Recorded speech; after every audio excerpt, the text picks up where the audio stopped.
Hi, boys and girls.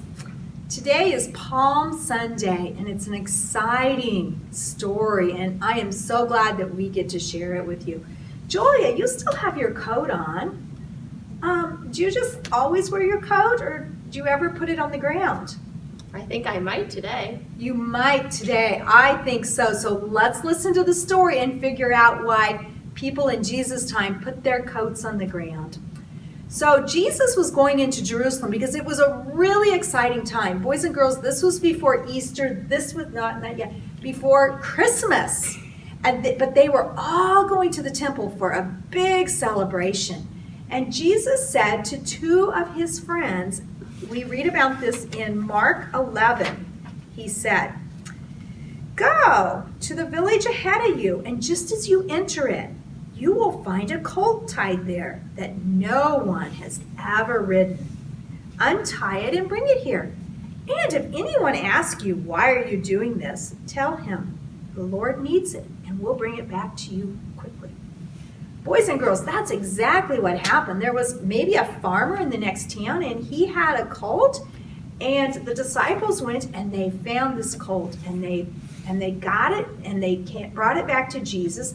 And then they took off one of their coats and they put it on the back of the donkey, and Jesus got on it. And that's how he was going to get to the next town. Well, remember, as Jesus walked all over, people kept using their ears and they kept telling each other, "Jesus is coming, Jesus is coming." And they all decided to go out and they lined the streets up.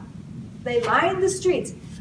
I wonder if any of you have ever gone to a big fun parade, maybe like 4th of July or Rochester Fest, or in the fall, the big high schools in Rochester all have parades around the high school before homecoming. It looked just like that.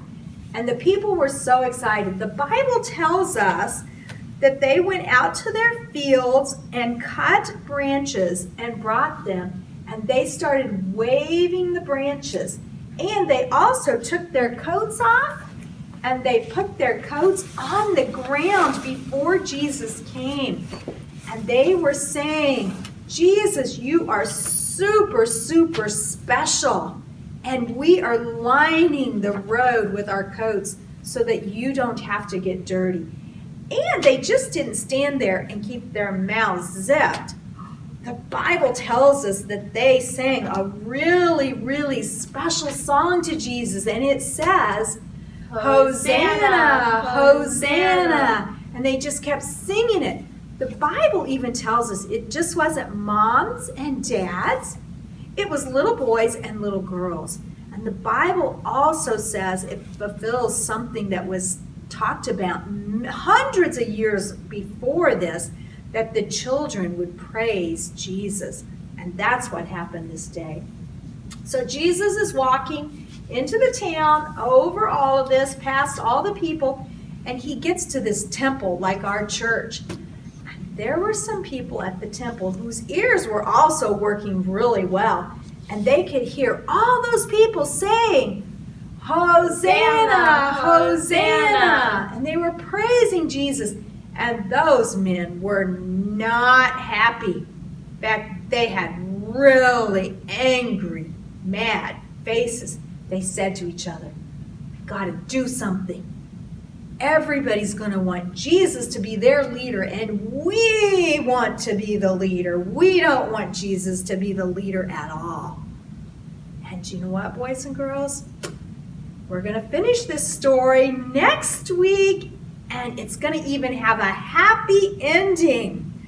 So as we think about this, we think of all the people that were singing Hosanna and praises to God. And we too get to sing praise and hosannas to God. The Bible tells us that it is good for us to sing praise to God. So let's sing our prayer song right now. God gives food, God gives clothes, everything I need He knows. So I smile and pray and thank Him every day. God helps me in every way. See you next week. Next week, boys and girls.